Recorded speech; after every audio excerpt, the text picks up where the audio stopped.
The Oakland County Campaign for Liberty spotlights each month real American heroes, people who are fighting for the rights of all Americans. This episode features Dr. Peter Trzos. That currently, right here today in your local community, this situation is far worse than he could have predicted.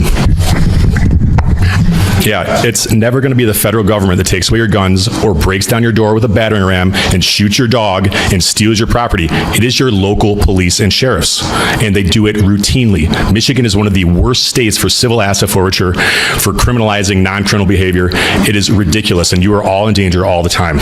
And I'm living proof. This isn't some story about some guy, I know. They ruined my life, and it's never going to get better. Ladies and gentlemen, Dr. Peter Trzos.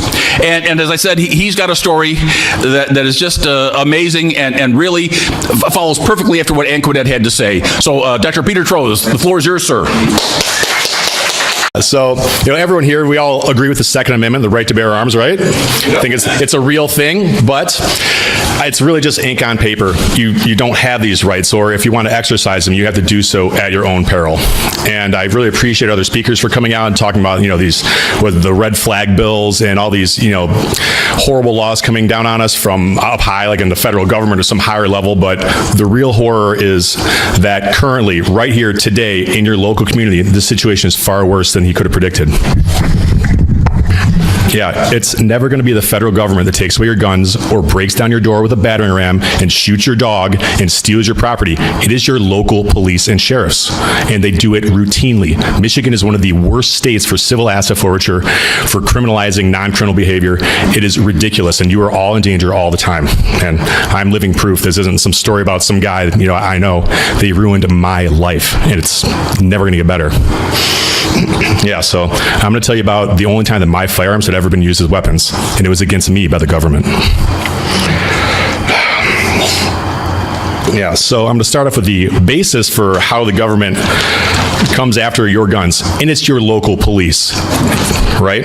So Michigan Penal Code, Act 328 of 1931. So because of this, you haven't had gun rights since 1931. Right, 750.227B, carrying or possessing a firearm when committing or attempting to commit felony, carrying or possessing pneumatic gun exception, law enforcement officer defined. A person who carries or has in his or her possession a firearm when he or she commits or attempts to commit a felony, blah, blah, blah, is guilty of a felony and is punishable by imprisonment for 2 years. Upon a second conviction under this subsection, the person shall be punished by imprisonment for 5 years. A third conviction is 10 years. These are mandatory minimum sentences. They have to be served before any other sentences are imposed, and there's no way out of them. So if you get 5 years for burglary and it's this felony firearms law, it's an add-on offense. So if you're found guilty of if you burgled someone with a gun on you, it adds 2 years on. So you get a total of 7 years for that, which doesn't sound like that bad of an idea. The law was written at a time when there were actually gangs like Italian mafia and stuff like that, and like people were actually, and it's made to protect people against criminals who are actively using guns. You're robbing someone at gunpoint, you're carjacking someone, things like that. But the problem is this expansive definition of what possession means. So let me keep reading here. Yeah, so a term of imprisonment imposed under this section shall not be suspended. The person subject to this sentence mandated by this section is not eligible for parole or probation during the mandatory term imposed under this section. So that goes back to it's mandatory, and it takes away, it really limits judges' rights, not that they would ever do anything in your favor, and doesn't allow them any discretion in their sentencing. So now on to the definition of possession. So we all know what possession means in normal English, right? Like I possess my cell phone, I possess this wallet, I possess my car, things like that. But there's another kind of possession that you're probably unaware of, and it's a legal fiction. It's called possession by constructive possession. So if I were to rob any of you right now, even without a gun on me, you would never think I could be charged with a felony firearm charge, right? There's no gun on me, I don't even have a pocket knife, it's not even present. That's not true, because constructive possession means it has such an expansive interpretation that it's anytime you could conceivably have access to a firearm, be it yours or another person's, while committing a felony, you are guilty of it.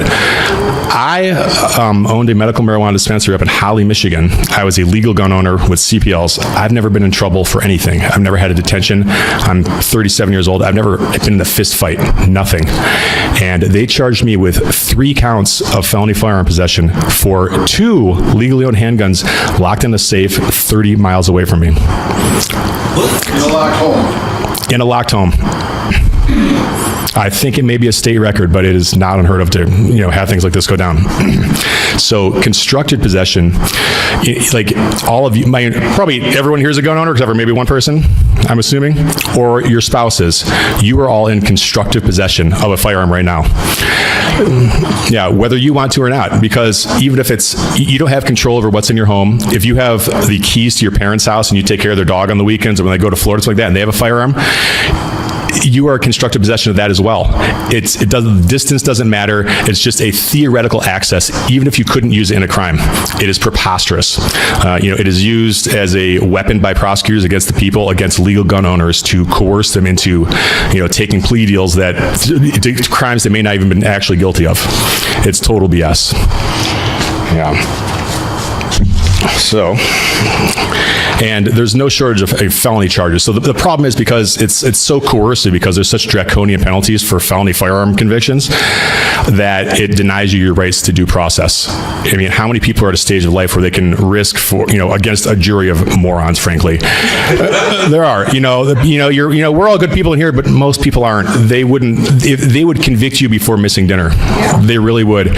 And the jury instruction for these felony firearms charges is atrocious. So all they have to do is prove, possession, to be found guilty, the government must prove 2 points. 1, that the defendant knowingly possessed the firearm. Oh, do you know that your dad owns a gun and you have access to his house? Yep, that's good enough.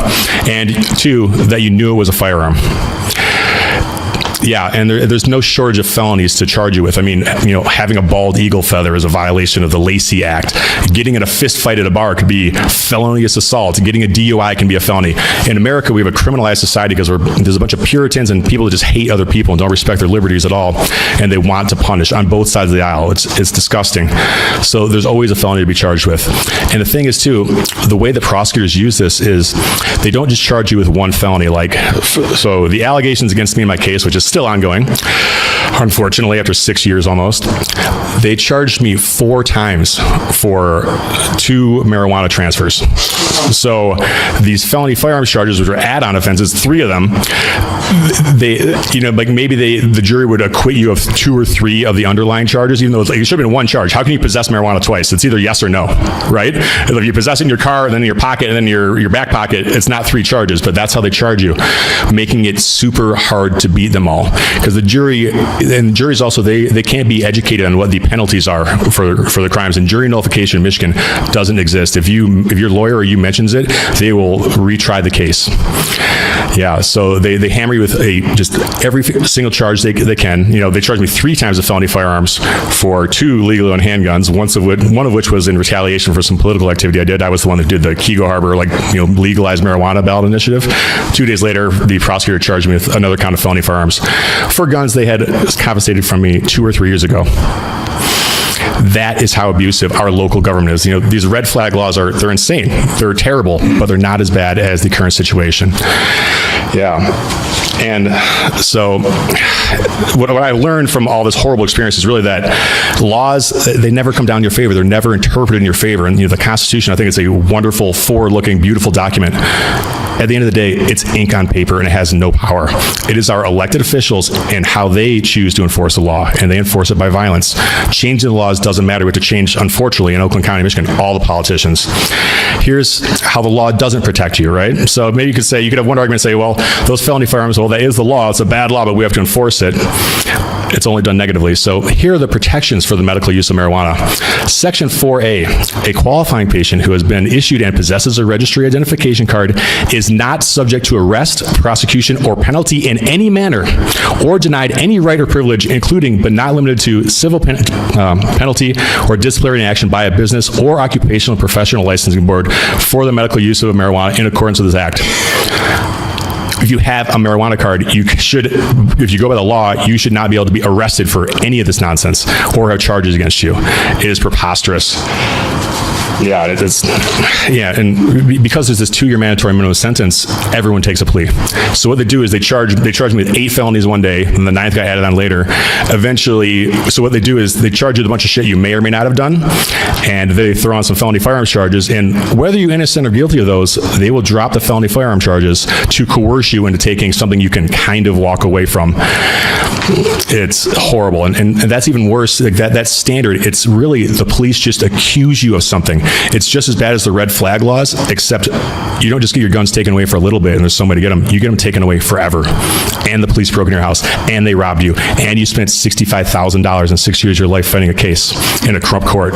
It's the current state of the law is so much worse than the red flag. It's terrible, and I'm frankly ashamed that all my relatives have served in the military for this country, because this country does not serve us. Yeah. And just, this is how easy it is to accuse someone of a felony, just defending yourself and also using your own firearms in self-defense. They're going to charge you. You are going to go to court and have to defend yourself for murder. You murdered someone, and that's the reality of it. They're not, there's not good cops out there and good prosecutors and stuff. They're not going to say, oh, well, it was clearly a case of self-defense. That happens so rarely. You always have to have a criminal defense. So we really do not have a right to bear arms at all. And if you do so, it is at your own peril. In my case, just possessing them was perilous enough. Yeah, and if you don't think they're going to have an excuse to break into your home and accuse you of things, you're wrong, because in Oakland County and really all of Michigan's a terribly corrupt state.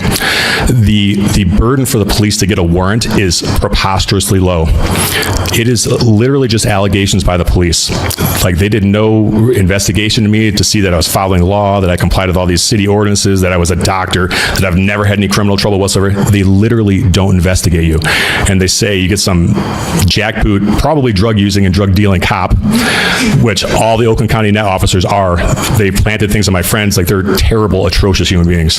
They're going to say, well, in my 25 years of law enforcement experience, I know that in their house they keep business records and blah, blah, blah, and they just make these accusations against you. It's just boilerplate language.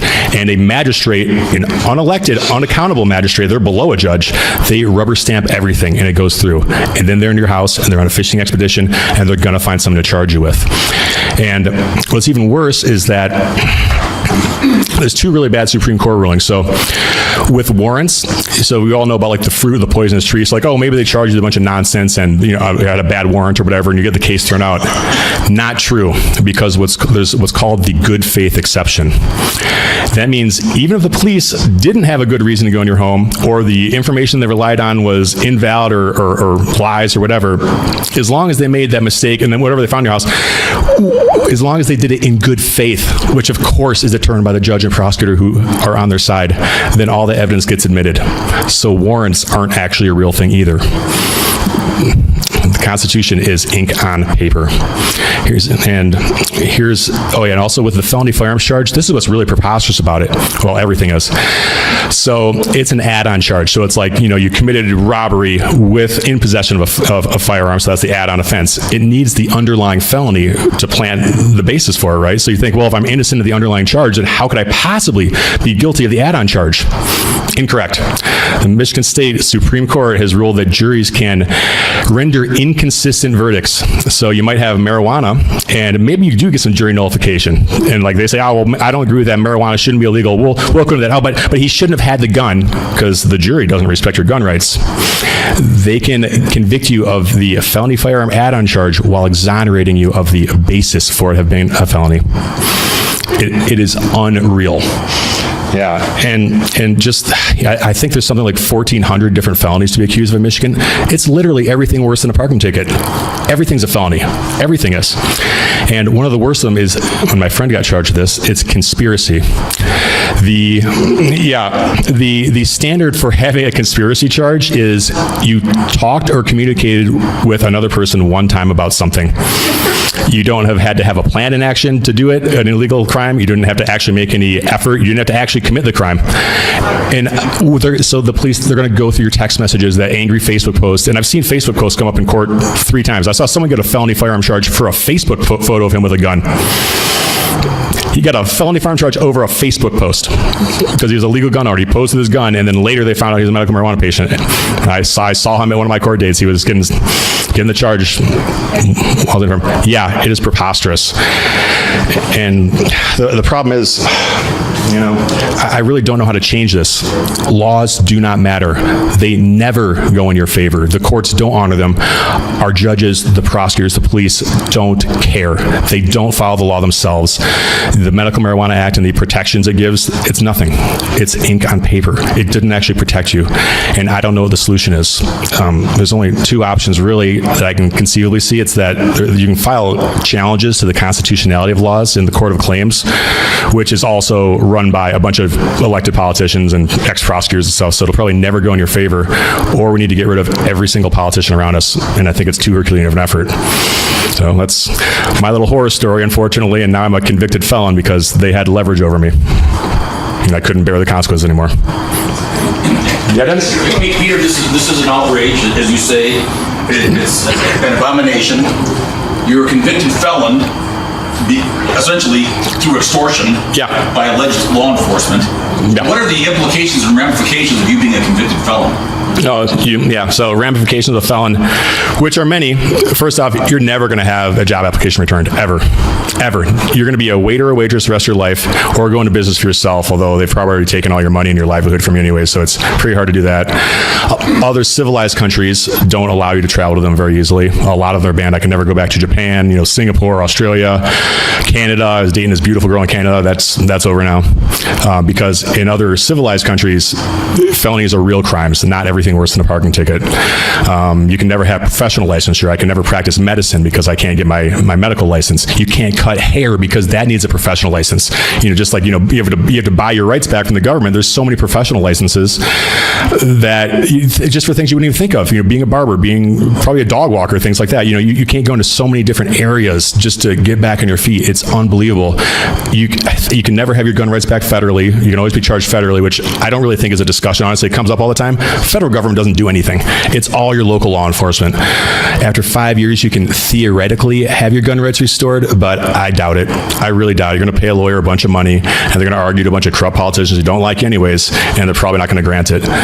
And then you always have an axe hanging over your neck for the rest of your life, because every subsequent felony, the penalties are like doubled. It's something preposterous.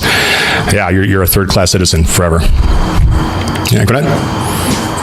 Not that it matters, but why don't they like you? I personally think it's because they had someone who followed the law to a T, was an upstanding member of his community, was a doctor with a completely clean record. They had to hammer me to get me. I think that's what happened. And it was the people who started the investigation and everything, it was the same people and same cop who signed my business license. It's unbelievable. And the problem is, here's my whole thing with laws. They don't matter. What matters are the motivations of the law enforcement. And they're all thieves. The courts, the judges, prosecutors, the police, they're all thieves. And as long as there's a monetary incentive, they're going to interpret laws as expansively and atrociously as they can. So what else can you do? Can you keep appealing? Can you what? Yeah, I keep throwing money away. I out of stupid pride for the injustice done to me, even after that, I paid my lawyers another $5,000 freaking dollars to go to the Court of Appeals, even though when you're coerced into taking a plea deal, you don't have an automatic right to an appeal, so they don't have to hear it. Surprisingly, they almost immediately agreed to hear my case, and the warrant in my case. And we'll just shake down, take all the inventory, take all the money there, and just show up and do it again a month or so down the road. They've done that dozens of times in Detroit a lot. Oh yeah, one of my friends was robbed by the Detroit 3, that one cop that got caught and indicted and he shot himself. Yeah, but one of my friends was robbed by him. And the cops in Holly, they rob people all the time. I know growers up there that get robbed. Like, just police are thieves in this society. And the law is a terrible thing to hinge all your hopes and dreams on, because it's the incentives of law enforcement. That's what matters, and the people behind it. Yeah, because they don't care about the law. They'll just rob you because they can. They're just like technology is like advanced law in society, but society hasn't. It's still the same medieval times where the king and queen could just steal all your stuff, knights ride around on horseback, chopping people's heads off, raping your wife. It's the exact same, and it's really disheartening. It's disheartening, but it's probably a cold dash of reality. that Peter just shared with us. And, frankly, if you study this stuff, you see stories about this all the time. And some of you, of course, were familiar with the work by the late and extremely great William N. Grigg. And he would write about stuff like this, happening out in where he lives, out in Idaho and Utah and that sort of thing, And so I guess we can't be surprised. It's almost like we're having the Lou Feen meeting of the Campaign for Liberty, talking about how all this stuff, Lysander Spooner wrote about the Constitution, and, he said, well, it's either didn't prevent this from happening or it enabled it. But as some people pointed out, it's just a document. So Harry and others say, so it's a contract between the states, and you got to enforce it. If you don't enforce it, then, and yet at the local level, sometimes they run wild. There is a group called the Rutherford Institute, John W. Whitehead, and I'm thinking maybe we should tell him about this situation. They do a lot of work. I don't know what good it would do other than maybe to get the word out and get people to stand up, because we, if we're going to be free, we have to fight back. We have to resist somehow. We have to nullify in a lot of different ways. And Dr. Trzos made a great point about the jury nullification, how they try to tamp that down. But there's the jury nullification, there's state nullification, and there's personal nullification in terms of civil disobedience. Benjamin Franklin said, disobedience to tyrants is obedience to God. And I can't think of any other way to sum this up as to say that. We have, and we've all heard Chris Ann Hall talk about this, we have our liberty. We see it in the Declaration of Independence. It's granted by God. We have a property in our liberty, and we have a duty to pass that liberty on to the next generation. And apparently, corporally, as a group of people, we haven't been able to protect liberty for ourselves. So what kind of society do we want to see our children growing up in? So I still believe this is important. So ladies and gentlemen, we have our favorite thing that we like to do at our Campaign for Liberty meetings. Thomas Jefferson and James Madison and great American patriots who paid large prices to fight for liberty and to fight for freedom back in their day, said that when there's a usurpation of power, a nullification is the rightful remedy. It's the moderate middle ground between having either a secession from the larger group or a violent fight and just meekly and passively submitting. We're peaceful people, but we will resist. Ladies and gentlemen, please join me in a toast to the rightful remedy, nullification. Thank you all, and God bless all of you. Good night.